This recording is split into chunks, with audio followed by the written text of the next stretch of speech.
Hello guys, welcome back to our channel Fantasy World. இன்னைக்கு என்ன வீடியோல என்ன பார்க்க போறோம் அப்படின்னா ஸ்லாம் டங்க் அனிமியோட எபிசோட் 62 கான எக்ஸ்பிளனேஷன் தான். இந்த எபிசோட் ஸ்டார்டிங்ல ஹானமிச்சி வந்துட்டு அவனோட ஜம்ப் ஷாட்டுக்கு தான் பிராக்டிஸ் பண்ணிக்கிட்டு இருக்கான் அகாஹி கூட சேர்ந்து தான். அகாஹி இவனுக்கு தூரத்துல இருந்து பால தூக்கி போறான், அதை கரெக்டா கேட்ச் பண்ணிட்டு அதே இடத்துல இருந்து அப்படியே தூக்கி ஜம்ப் ஷாட்டுக்கு ட்ரை பண்றான். அவன் சொல்றப்ப வந்துட்டு எத்தனை பால் ஷூட் பண்ணிருக்கேன் அப்படின்னு சொல்லிட்டு கவுண்டிங்கோட தான் ஷூட் பண்ணிக்கிட்டே இருக்கான். 96 97 அவன் சொல்றப்ப 97 பால் வந்துட்டு பேஸ்கெட் குள்ள உலாம வெளியே வருது. நீ வந்துட்டு இன்னுமே தப்பா தான் பண்ணிக்கிட்டு இருக்க, உன்னோட கை ஸ்ட்ரென்த்தை யூஸ் பண்ணி தான் நீ வந்துட்டு ஷூட் பண்ணவே ட்ரை பண்ற, நீ வந்துட்டு பால் எப்படி பிடிப்பேன்னு சொல்லு அப்படின்னு அகாஹி கேட்கறான். நான் வந்துட்டு ரைட் ஹேண்ட ஃபுல்லா விரிச்சு பிடிப்பேன் அப்படின்னு சொல்றான். சரி லெஃப்ட் ஹேண்ட் எப்படி அப்படின்னு அகாஹி கேக்குறான். லெஃப்ட் ஹேண்ட் வந்துட்டு சும்மா அசிஸ்ட் பண்றதுக்கு தான் அப்படின்னு ஹானமிச்சி சொல்றான். சரி கரெக்ட் தான், அது வந்துட்டு நீ பால எப்பவுமே கேட்ச் பண்றப்பே வந்துட்டு அதே மாதிரி தான் பிடிக்கணும் அப்படின்னு அகாஹி சொல்றான். ஹானமிச்சியுமே வந்துட்டு அதே மாதிரி ட்ரை பண்ணி பாக்குறான். சரிவா நம்ம இப்ப ட்ரைனிங் மறுபடியும் கண்டினியூ பண்ணுவோம் அப்படின்னு அகாஹி சொல்ல மறுபடியும் அவங்க ரெண்டு பேரும் ட்ரைனிங்க கண்டினியூ பண்றாங்க. அடுத்து கொஞ்சம் பால் ஹானமிச்சி வந்துட்டு கண்டினியூஸா உள்ளதான் போட்டுக்கிட்டு இருக்கான். அதுக்கப்புறம் ஒரு பால் வந்துட்டு மறுபடியும் மிஸ் ஆகுது. அகாஹி திரும்ப அவனை நிப்பாட்ட சொல்லிட்டு நீ வந்துட்டு ஜம்ப் ஸ்ட்ரைட்டா பண்ணணும், நீ வாட்டு கண்ணா பின்னாடி ஜம்ப் பண்ணிக்கிட்டு இருக்காது அப்படின்னு சொல்றான். சரி எனக்குமே அது வந்துட்டு நல்லா புரியுது அப்படின்னு ஹானமிச்சி சொல்றான். நீ வந்துட்டு உன்னோட ஃபார்மை ஒரு வாட்டி கரெக்டா செக் பண்ணிக்கிட்டே இருக்கணும், நீ தப்பான ஃபார்ம் வச்சு பிராக்டிஸ் பண்ணிக்கிட்டு இருந்தப்பனா கடைசி வரை உன்னால இம்ப்ரூவ் ஆகவே முடியாது. சோ அதான் ரொம்பவே முக்கியம் அப்படின்னு அகாஹி சொல்றான். ஆமா பேசிக்ஸ் தானே ரொம்பவே முக்கியம் அப்படின்னு சொல்லிட்டு ஹானமிச்சி சொல்றான்.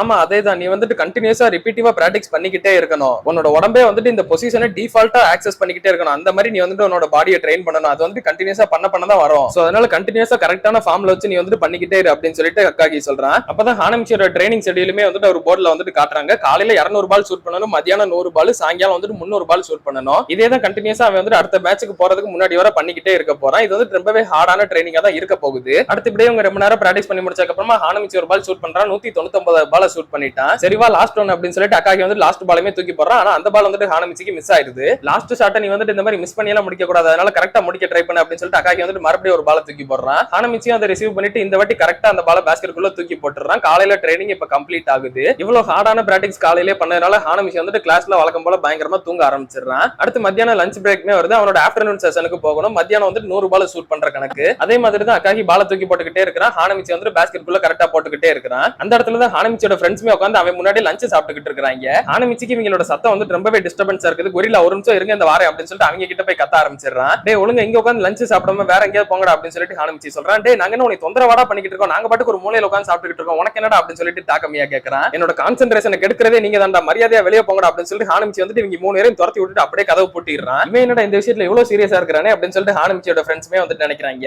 அதுக்கடுத்து திரும்ப யாரோ கதவு திறக்கிற மாதிரி இருக்குது. மறுபடியும் யாரோ என் கான்சென்ட்ரேஷனை கெடுக்கிறது அப்படின்னு சொல்லிட்டு ஹானமிச்சி பின்னாடி திரும்பி மறுபடியும் கத்துறான். ஆனா இந்த வாட்டி கதவு திறந்தது வந்துட்டு ஹார்கோ தான். ஹானமிச்சி இந்த மாதிரி சத்தம் போட்டதை பார்த்துட்டு அவ கொஞ்சம் பயந்துடுறா. அச்சோ மன்னிச்சிரு ஹார்கோ, நீ தான் சொல்லிட்டு தெரியாம நான் வந்துட்டு கண்ணா பின்னாடி கத்திட்டு என்னை மன்னிச்சிரு அப்படின்னு சொல்லிட்டு ஹானமிச்சியை சொல்றான். சரி நீ சீக்கிரம் வாட்ட, நம்ம பிராக்டிக்ஸை வேமா கண்டினியூ பண்ணணும் அப்படின்னு சொல்லிட்டு அகாஹி வந்துட்டு மறுபடியும் ஹானமிச்சியோட பிராக்டிக்ஸை கண்டினியூ பண்றான். ஹானமிச்சியுமே வந்துட்டு அவனோட ஃபுல் கான்சென்ட்ரேஷனோட பால வந்துட்டு சூப்பராவே ஷூட் பண்ணிக்கிட்டு பிராக்டிஸ் பண்ணிக்கிட்டு இருக்கான். ஹார்கோமே இதெல்லாம் தூரத்துல இருந்து பாத்துக்கிட்டு தான் இருக்கா. அவ ஹானமிச்சியை பாக்குறப்ப ஹானமிச்சி வந்துட்டு கொஞ்சம் கொஞ்சமா நல்லாவே இம்ப்ரூவ் ஆகிட்டு வரானே அப்படின்னு சொல்லிட்டு நினைக்கிறா. ஹானமிச்சி அவனோட லஞ்ச் பிரேக்குக்கான 100 ஷாட் டைமே வந்துட்டு இப்ப மேக் பண்ணி முடிக்கிறான். அடுத்து ஈவினிங் சோஹோ குட்டியும் எல்லாருமே வழக்கம் போல பிராக்டிஸ் பண்ணிக்கிட்டே இருக்காங்க. எல்லாருமே அந்த ஈவினிங் பிராக்டிஸ் எல்லாம் முடிச்சிட்டு வீட்டுக்கு கிளம்புனதுக்கு அப்புறமா தான் ஹானமிச்சி வந்துட்டு அவனோட ஈவினிங் பிராக்டிஸ் அதாவது அந்த 300 பால் ஷூட் பண்றதுக்கு அதை வந்துட்டு பண்றதுக்கு வரான். அகாஹி தான் வழக்கம் போல ஹானமிச்சி கூடவே இருந்து அவனுக்கு நைட் டைம் ஆனாலும் பரவாயில்ல அப்படின்னு சொல்லிட்டு ட்ரைனிங் கொடுத்துக்கிட்டு இருக்கான். கண்டினியூஸா நிறைய பால் போட்டுக்கிட்டு இருக்கப்போ ஒரு பால் வந்துட்டு ஹானமிச்சிக்கு மிஸ் ஆயிருது. என்னோட கை வந்துட்டு ரொம்ப வேர்த்திருச்சு அப்படின்ட்டு ஹானமிச்சி அகாஹி கிட்ட சொல்றான். சரி போய் உன் கையை தொடச்சிட்டு அப்படின்ட்டு அகாஹியே சொல்றான். இவனுமே வெளியே போனதுக்கு அப்புறமா அகாஹி ஹானமிச்சியை பத்தி நினைக்கிறான். பிராக்டிஸ் முடிஞ்சதுக்கு அப்புறமா இந்த மாதிரி 300 ஷாட் பிராக்டிஸ் பண்றதுன்றது ரொம்பவே கஷ்டமான ஒண்ணுதான். ஆனா நமக்கு ரொம்பலாம் டைம் இல்ல, அதனால வேற வழியே இல்ல, இதை பண்ணி தான் ஆகணும். ஆனா எனக்கு என்ன ஆச்சரியமா இருக்கு அப்படின்னா இந்த ட்ரைனிங்க கூட இவன் வந்துட்டு எந்த ஒரு கம்ப்ளைண்ட்டுமே பண்ணாம அவன் பாட்டு கண்டினியூஸா பண்ணிக்கிட்டே இருக்கிறான். அதான் எனக்கு ஆச்சரியமா இருக்கு அப்படின்னு சொல்லிட்டு அகாஹி நினைக்கிறான். ஏன்னா வழக்கமா ஹானமிச்சி வந்துட்டு எந்த ஒரு ட்ரைனிங்னாலும் ஏதாவது கம்ப்ளைண்ட் பண்ணிக்கிட்டே தான் இருப்பான். அதுலயும் பேசிக்ஸ்ல இருந்து பண்ணு அப்படின்னு சொன்னா பேசிக்ஸ் அதெல்லாம் எனக்கு சுத்தமா பிடிக்கவே செய்யாது அப்படின்னு சொல்லுவான். ஆனா இந்த வாட்டி பேசிக்ஸ் தான் ரொம்ப முக்கியம் அப்படின்னு சொல்லிட்டு அவனே சொல்லியிருப்பான். அதனால ஹானமிச்சி வந்துட்டு இந்த மாதிரி எதுவுமே சொல்லாம கண்டினியூஸா பிராக்டிஸ் பண்றதுன்றது அகாஹிக்கு கொஞ்சம் ஷாக்கிங்கா தான் இருக்குது. ஹானமிச்சியும் அப்படியே திரும்ப வந்துட்டு அவனோட டி-ஷர்ட் எல்லாம் கலட்டிட்டு ரெடியா வந்திருக்கான். இன்னும் 88 ஷாட் தானே, வாங்க வேமா முடிச்சுட்டு போவோம் அப்படின்னு சொல்றான். உனக்கு இன்னுமே நிறைய எனர்ஜி இருக்கு போல அப்படின்னு சொல்லிட்டு அகாஹி கேட்கறான். ஆமா ஒரு ஜீனியஸை பார்த்து என்ன கேள்வி கேட்கறீங்க நீங்க, இதெல்லாம் எனக்கு ஒரு மேட்டரே இல்ல, நான் வந்து ரெடியா தான் இருக்கேன் வாங்க அப்படின்னு சொல்லிட்டு ஹானமிச்சி வந்துட்டு மறுபடியும் அவனோட பிராக்டிக்ஸை கண்டினியூ பண்றான். ஹானமிச்சி இதே மாதிரி கண்டினியூஸா ஷூட் பண்ணிக்கிட்டு இருக்க தூரத்துல இருந்து யாரோ ஒருத்தர் வந்து கிளாப் பண்றாங்க. நல்லாவே ஷூட் பண்றடா அப்படின்னு சொல்லிட்டு கோகுரே தான் வந்திருக்கான். என்னடா நீங்க வந்துட்டு நீ வீட்டுக்கு போயிட்டேன்னு சொல்லிட்டு நினைச்சேன் அப்படின்ட்டு அகாஹி கேட்கறான். ஆமா ஏற்கனவே ரொம்ப லேட் நைட் ஆயிடுச்சு, உங்க வீட்டுல எல்லாம் தேட மாட்டாங்களா அப்படின்னு சொல்லிட்டு ஹானமிச்சி கேட்கறான். ஏன் உங்க வீட்டுல எல்லாம் தேட மாட்டாங்களா அப்படின்னு கோகுரே கேட்டுறான். நான் வந்துட்டு ஸ்டேஷன் வர போயிட்டேன், பட் இருந்தாலும் எனக்கு வந்துட்டு வீட்டுக்கு போக மனசு இல்ல, அதனாலதான் திரும்ப இங்க வந்தேன், நான் வந்துட்டு உங்களுக்கு ஏதாவது ஹெல்ப் பண்ணவா அப்படின்னு சொல்லிட்டு கோகுரே கேட்கறான். சரி ஓகே இப்ப ஹானமிச்சியை நம்ம வந்து நெக்ஸ்ட் லெவலுக்கு கொண்டு போவோம், நீ வந்துட்டு ஹானமிச்சிக்கு பாஸ் பண்ணு, நான் வந்துட்டு அவனை டிஃபெண்ட் பண்ணி நிக்கிறேன், அவன் என்னைய தாண்டி ஷூட் பண்றானான்னு பாப்போம் அப்படின்ட்டு அகாஹி சொல்றான். அகாஹி அப்படியே ஹானமிச்சியும் பார்த்துட்டு நான் வந்துட்டு ரொம்பலாம் மூவ் பண்ணிக்கிட்டு இருக்க மாட்டேன், என் கையை மட்டும் தான் தூக்கி வச்சுக்கிட்டு இருப்பேன், அதை தாண்டி நீ ஷூட் பண்றியான்னு பாப்போம் அப்படின்ட்டு சொல்றான். அப்படியே அவங்களோட பிராக்டிக்ஸையுமே வந்துட்டு மறுபடியும் கண்டினியூ பண்றாங்க. ஹானமிச்சி வந்துட்டு திரும்ப ஜம்ப் பண்றப்ப அகாஹி வந்துட்டு ஒரு மிஸ்டேக் சொல்றான். பாத்தியா இப்ப நீ ஜம்ப் பண்றப்ப ரொம்ப ஸ்மூத்தாலாம் ஜம்ப் பண்ண மாட்டேங்கிற, டிஃபென்ஸ் பார்த்து கொஞ்சம் பயந்துகிட்டு தான் ஜம்ப் பண்ற, அந்த மாதிரி இருக்காத, நீ வந்து எப்பவும் போல உன்னோட ஃபார்ம்ல கரெக்டா ஜம்ப் பண்ணு அப்படின்னு சொல்றான். இப்படியே கொஞ்ச நேரம் பிராக்டிஸ் பண்ணிக்கிட்டு இருக்கப்ப கோகரேமே வந்துட்டு ஹானமிச்சி உன்னோட ஃபார்ம் ரொம்பவே சூப்பரா இருக்கு அப்படின்னு சொல்லிட்டு பாராட்டுறான். ரொம்பவே தேங்க்யூ கோகரே, நீங்க வந்து லேட் நைட் ஆனா கூட எங்க கூட இந்த மாதிரி பிராக்டிஸ் பண்றது எனக்கு ரொம்பவே ஹாப்பியா இருக்கு அப்படின்ட்டு ஹானமிச்சி சொல்றான். அதெல்லாம் ஒண்ணுமே இல்ல, நானுமே வந்துட்டு தேர்ட் இயர் தானே படிக்கிறேன், அதனால எனக்கு வந்துட்டு இதான் லாஸ்ட் டோர்னமெண்ட்.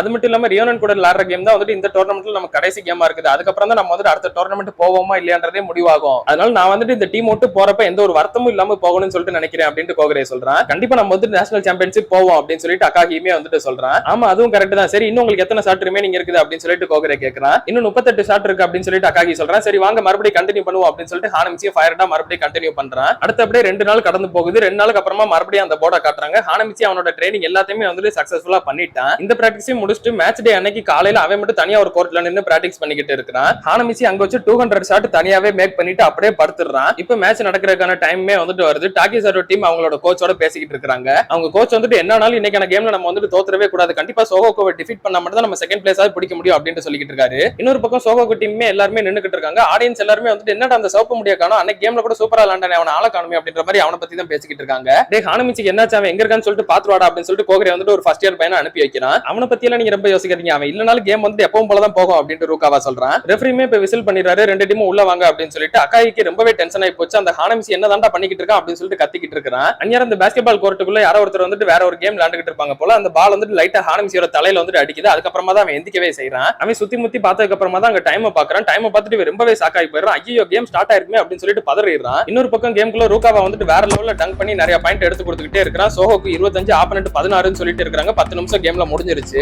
ஹானமிச்சி சைக்கிள்லயே ஸ்டேடியத்தை நோக்கி ரொம்பவே ஃபாஸ்டா வந்துகிட்டு இருக்கான். சோஹோக்கு டீமே வந்து லீடிங் போனதுக்கு அப்புறமா அகாகியை கொஞ்சம் நேரம் வெளியே எடுத்துறாங்க. ஏன்னா அவனுக்கு தான் கொஞ்சம் இன்ஜுரியா இருக்குல்ல, அடுத்த கேமுக்கு யூஸ்ஃபுல்லா இருக்கும் அப்படின்னு சொல்லிட்டு அவனை இப்ப வெளியே எடுத்துறாங்க. கேம்குள்ள ரியோட்டா சூப்பராவே ஷூட் பண்ணிக்கிட்டு இருக்கான். அப்படியே மிட்சியும் வந்துட்டு அவன் வழக்கம் போல 3 பாயிண்ட் பக்காவா எடுத்து கொடுத்துக்கிட்டு இருக்கான். டாக்கிசாட்டோ டீமால சோஹோக்கு டீமை எதுவுமே பண்ண முடியல. இவங்க என்னடா இவ்வளவு ஸ்ட்ராங்கா இருக்காங்க அப்படின்னு சொல்லிட்டு டாக்கிசாட்டோ டீமே ஃபிக்ஸ் ஆயிடுறாங்க.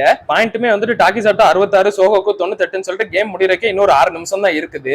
ஐடாவுமே வந்துட்டு ஹானமிச்சிக்கு என்னாச்சுன்னு சொல்லிட்டு தெரியல, இன்னும் ஆள காணோம் அப்படின்னு சொல்லிட்டு யோசிச்சுட்டு இருக்கான். அந்நியர் ஆடியன்ஸ்ல இருந்த எல்லாருமே வந்து அப்படியே எந்த நின்னு அங்க பாத்தீங்களா அவன் வந்துட்டான் அப்படின்னு சொல்லிட்டு சொல்றாங்க. ஐடாவுமே அந்த பக்கம் திரும்பி பார்த்தா ஹானமிச்சியோட ஹேர் கட்டை பார்த்துட்டு அவனுக்கு ரொம்பவே ஷாக்கிங்கா போகுது. லாஸ்டா கேம்குள்ள 5 நிமிஷம் தான் இருக்குது, என்னது இன்னும் 5 நிமிஷம் தான் இருக்குதா அப்படின்னு சொல்லிட்டு ஹானமிச்சி நினைக்கிறான். ஆடியன்ஸ் எல்லாருமே ஹானமிச்சியோட ஹேர் கட்டை பார்த்துட்டு பயங்கரமா சிரிக்க ஆரம்பிச்சாங்க. கியோட்டாவும் நல்லா சத்தம் போட்டு சிரிச்சுக்கிட்டு இருக்கான். என்னடா இது ஹேர் கட் அப்படின்னு சொல்லிட்டு ஓசுமி சென்டோக்கெல்லாம் ஒண்ணுமே புரியல ஹானமிச்சியை பார்த்துட்டு. எனக்கு புரிஞ்சு போச்சு, ஹானமிச்சி இப்பதான் ஹேர் கட் பண்ணிட்டு வந்திருக்கான், அதனாலதான் அவன் கேமுக்கு லேட்டா வந்திருக்கான் அப்படின்னு சொல்லிட்டு ஐடா சொல்றான். ஹானமிச்சி பக்கத்துல வந்தோடனே அக்காகி அவன் தலையிலே ஒரு தட்டு தட்டிட்டு ஏன்டா எங்கடா போன இவ்வளவு நேரம் அப்படின்னு சொல்லிட்டு கேட்கறான். அது வந்துட்டு இன்னைக்கு காலையில நான் ஒரு 200 ஷாட் பிராக்டிஸ் பண்ணலாமே அப்படின்னு சொல்லிட்டு தான் பிராக்டிஸ் பண்ணிக்கிட்டு இருந்தேன். அதை முடிச்சதுக்கு அப்புறம் கொஞ்ச நேரம் ரெஸ்ட் எடுக்கலாம்னு சொல்லிட்டு படுத்தேன், ஆனாலுமே நான் வந்துட்டு ரொம்ப நேரம் தூங்கிட்டேன், என்ன அறியாம என்னை மன்னிச்சிருங்க அப்படின்ட்டு ஹானமிச்சி சொல்றான். அக்காகி இதெல்லாம் கேட்டுட்டு நான் வந்துட்டு இன்னைக்கு உனக்கு கேம்ல இறக்குறதா இல்ல அப்படின்ட்டு சொல்றான். ஹானமிச்சிக்கு ரொம்பவே ஷாக் ஆகி போச்சு. எதுக்காக அப்படின்னா ரியோனன் வந்துட்டு இப்ப நம்ம டீமை பாத்துக்கிட்டு தான் இருக்காங்க, அதனால உன்னோட சீக்ரெட் ட்ரைனிங் வந்துட்டு அவங்களுக்கு தெரியக்கூடாது, உன்னோட சீக்ரெட் வெப்பன் இப்பயே அவங்களுக்கு தெரிஞ்சுட்டு அவங்க வந்துட்டு அதுக்கேற்ற மாதிரி கொஞ்சம் கேர்ஃபுல் ஆயிருவாங்க, அதனால நீ வந்துட்டு உன்னோட வெப்பனை டைரக்டா ரியோனன் டீம் கிட்டே காட்டு அப்படின்ட்டு அக்காகி சொல்றான். ஹானமிச்சி அப்படியே பின்னாடி திரும்பி ரியோனன் டீம் பாக்குறப்பதான் அந்த இடத்துல ஆல்ரெடி ஃபுகுடா அந்த கேரக்டர் பாத்துருப்பா தெரியுமா, அவன் வந்துட்டு திரும்பவும் அங்க பாக்குறான். இவன் வந்துட்டு அன்னைக்கு நான் பார்த்தவன் தானே, அப்படின்னா இவன் வந்து ரியோனன் டீம் அப்படின்னு சொல்லிட்டு ஹானமிச்சிக்கு அது ரொம்ப ஷாக்கிங்கா தான் இருக்குது.